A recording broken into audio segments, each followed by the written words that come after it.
Moses, a type of the law, could not go in.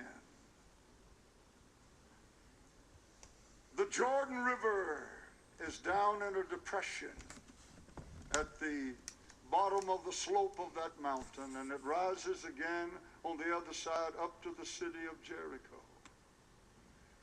Actually, Jericho is about 4 miles from the Jordan River.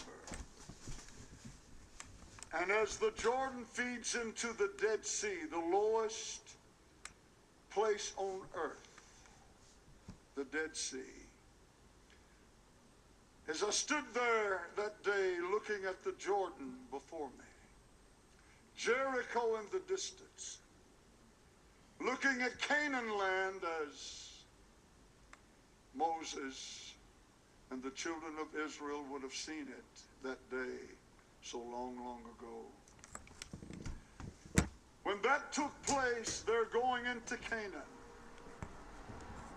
That was the greatest happening on the face of the entire earth of that time.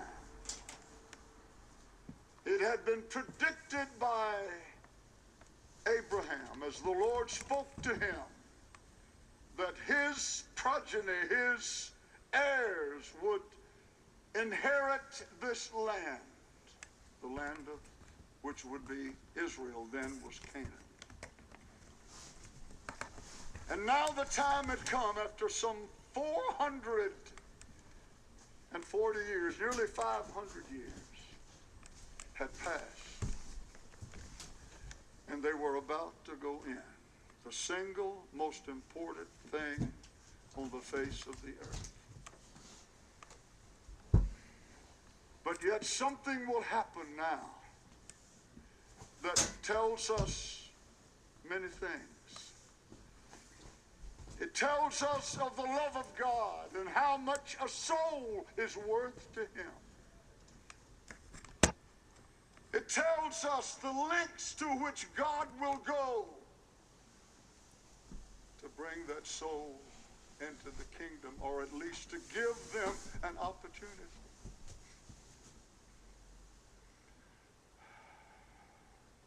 We will learn the worth of the soul. But Jesus said, what shall it profit a man if he gain the whole world and lose his own soul? But the Lord spoke to Joshua and all the preparation for the entrance into the promised land. They were going to have to fight great battles. Jericho loomed in front of them as the most fortified city in Canaan. And the preparations were much and many. Beside that, the Jordan was at flood tide. This little river, and I have baptized scores of people in it. Normally, it's about as wide as from here to that row right there. It's very small. But at the spring of the year, when the snows on Mount Hermon would begin to melt, that river would rise to about 1.5 miles wide, and scholars say about 40 feet deep.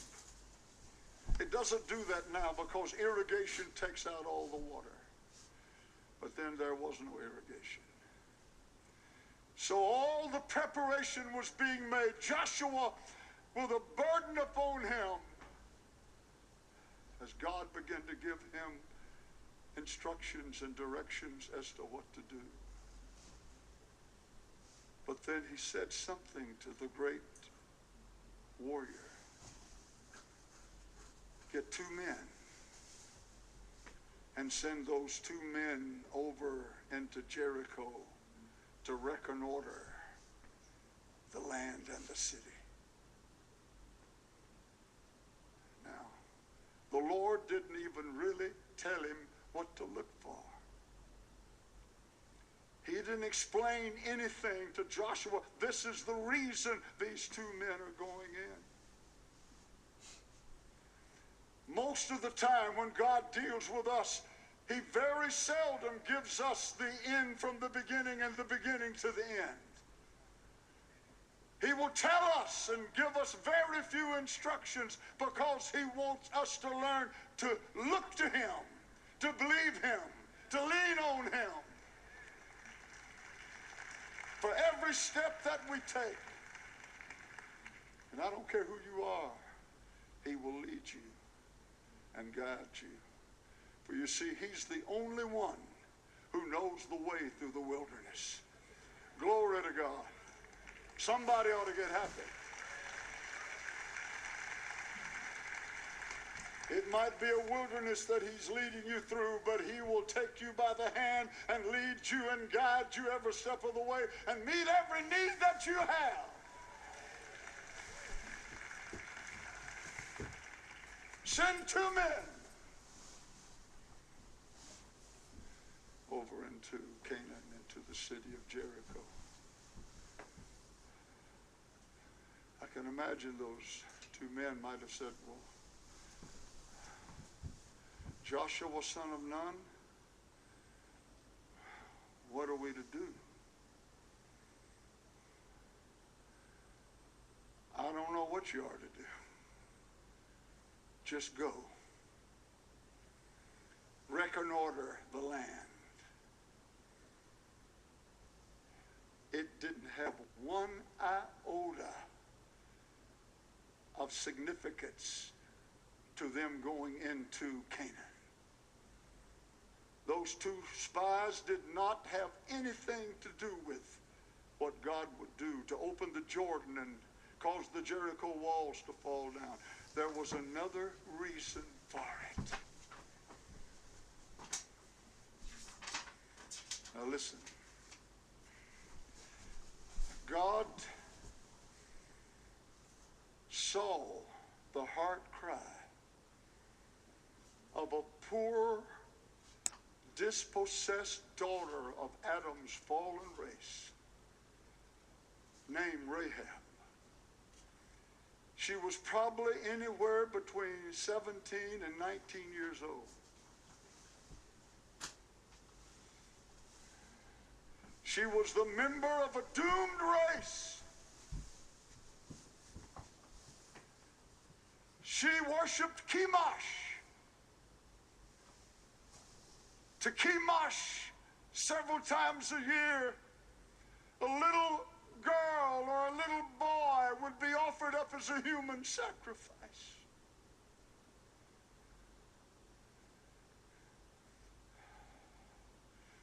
The temples to Chemosh were obscene beyond comprehension. And I have no doubt that this girl grew sick of that life. Let me tell you, sin starts out as a pleasure. Whenever Paul wrote Hebrews, he said, Moses, rather than to enjoy the pleasures of sin for a season, he refused to be called the son of Pharaoh's daughter, groomed to be Pharaoh of Egypt, and chose rather to follow the one who was invisible.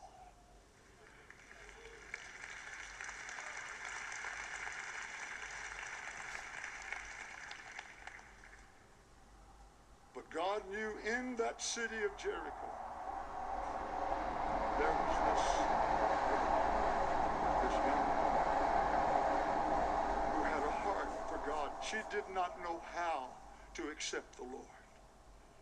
She did not understand anything about it, but her heart cried out to the God of Abraham, Isaac, and Jacob, and I'll prove it in a few moments. But here's the point I wish you to get. Of all of this great thing of the children of Israel finally going into the promised land,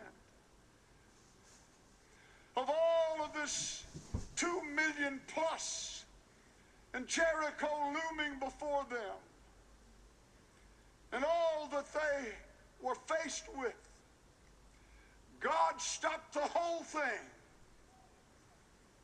You're not hearing me. Stop the whole thing for